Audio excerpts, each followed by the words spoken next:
As we talked about, the U.S. will be sending more military equipment to South Korea and Japan.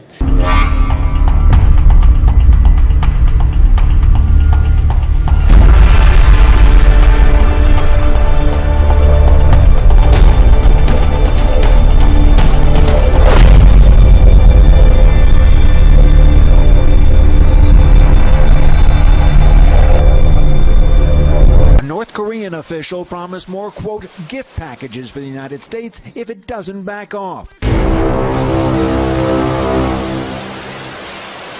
This after last weekend's test of an advanced nuclear device that the Kim Jong-un regime claimed was a hydrogen bomb. And amid reports, North Korea was moving yet another intercontinental ballistic missile to a launch site.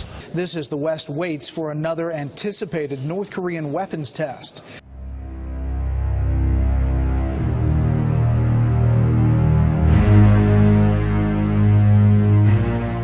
During an arms conference in Geneva, North Korea's envoy to the UN threatened the U.S. of more retaliatory actions in response to mounting pressure and isolations. Washington's side at the forum stood firm and warned such provocations will not be tolerated. Eugenie fills us in on the heated exchanges. The wording was more subtle, at least by North Korean standards, but the message was clear. North Korea's ambassador to the UN, Han Dae-sung, said his country would send more gift packages to the U.S. if Washington continues to turn up the heat on the regime. Speaking at a UN arms conference in Geneva on Tuesday, the envoy said he was proud of Pyongyang's latest nuclear test, saying it's a necessary deterrent against perceived signs of hostility from the U.S. The recent self-defensive measures by my country, DPRK, are a gift package addressed to none other than the U.S. The U.S. will receive more gift packages from my country as long as it relies on reckless provocations and futile attempts to put pressure on the DPRK. Han stood defiant despite the wave of condemnation and growing isolation being faced by the regime, saying pressure and sanctions would be a futile and wasted effort in deterring his country. He ruled out the possibility of any talks on North Korea's denuclearization, saying Pyongyang's nuclear deterrent is a topic that is off-limits and non-negotiable in any future dialogue. Washington's ambassador to the UN, Robert Wood, responded by saying the regime's nuclear and missile programs were a threat to the entire world. He said North Korea can no longer be allowed to continue its violation of international law and that it was time for the global community to put its foot down once and for all. Now is the time to say to the regime that provocations, threats, and destabilizing actions will no longer be tolerated. We hope all relevant sides can make efforts to avoid an escalation of tensions. That hope set aside as South Korea is flexing its own military muscle, staging a live-fire military exercise at sea, as President Trump agreed to substantially increase the sale of sophisticated military equipment to South Korea and Japan. And Washington agreed with Seoul to increase the payload limit on South Korea's missiles. President Trump has announced that the United States is ready to sell high-tech military gear to South Korea and Japan to help them better deal with North Korea's threats. We believe this will be useful for responding to North Korea's nuclear and missile threats. Just a matter of days after North Korea claimed it has successfully tested a hydrogen bomb, President Trump took to Twitter to say he's allowing Seoul and Tokyo to buy a substantially increased amount of highly sophisticated military equipment from Washington. Although he did not elaborate on the kind of weaponry and equipment, the White House said President Trump is willing to approve the sale of military weapons and equipment worth many billions of dollars to Seoul.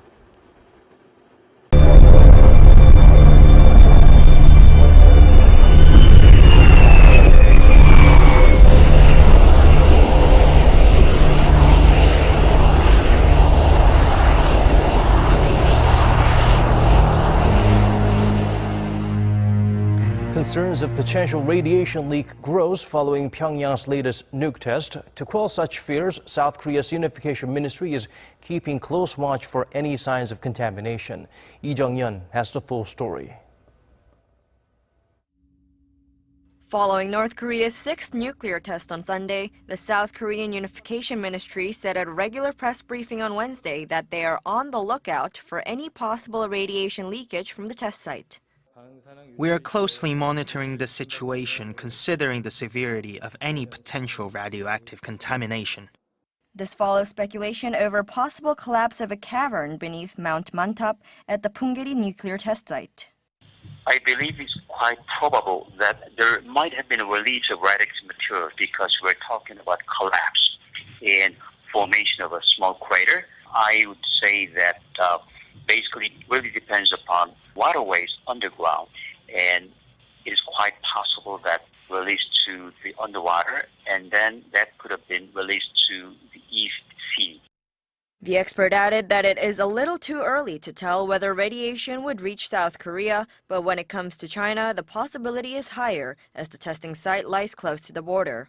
The latest nuclear test is North Korea's largest to date, and although South Korea's Nuclear Safety Agency said that it has detected no traces of radioactive materials upon conducting an aerial survey, experts say possibilities of other contamination pathways are open, so it may take some time before the full damage caused by the test can be known.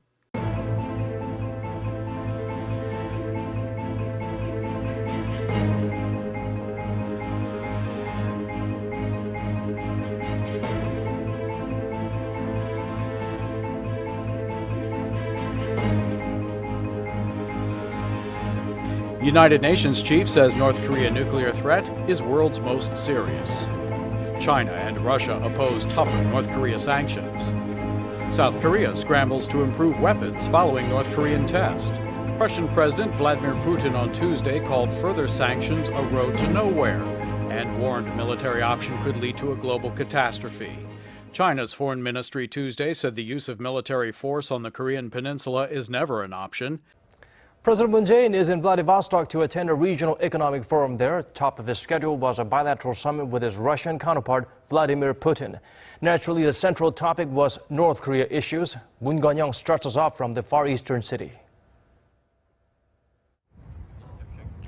Vladivostok, this beautiful port city in Russia's far east, sits the venue of the annual Eastern Economic Forum, now in its 3rd year.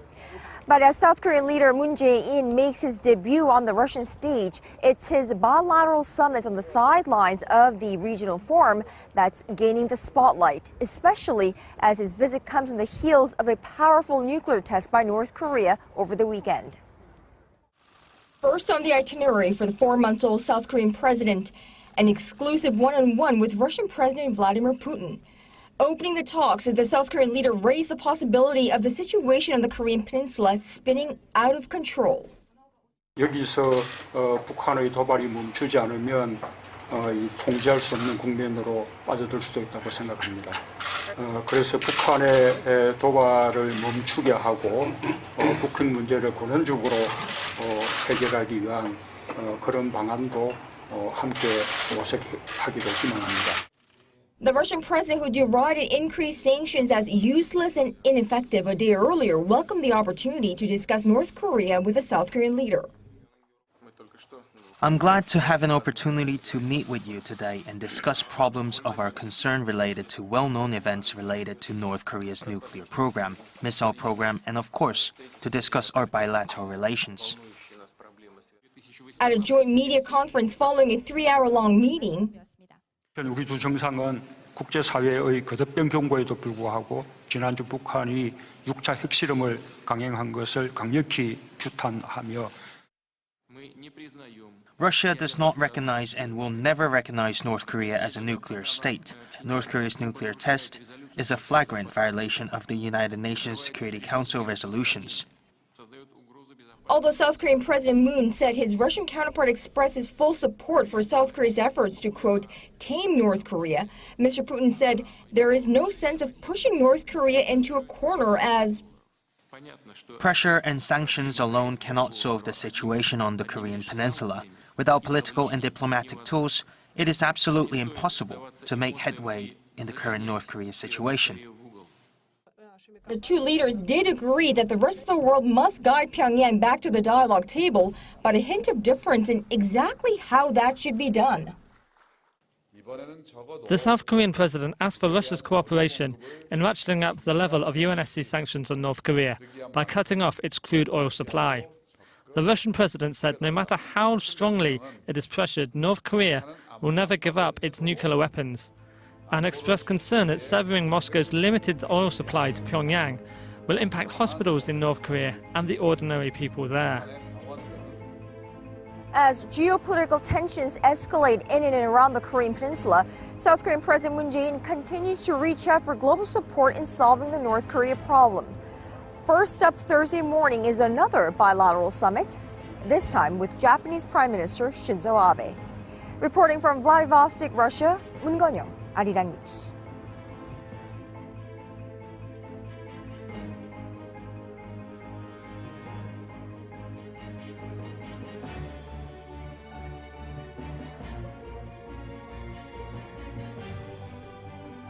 Russia and China say steps to further tighten sanctions against North Korea in the wake of its latest nuclear test would do little to ease tensions on the Korean peninsula.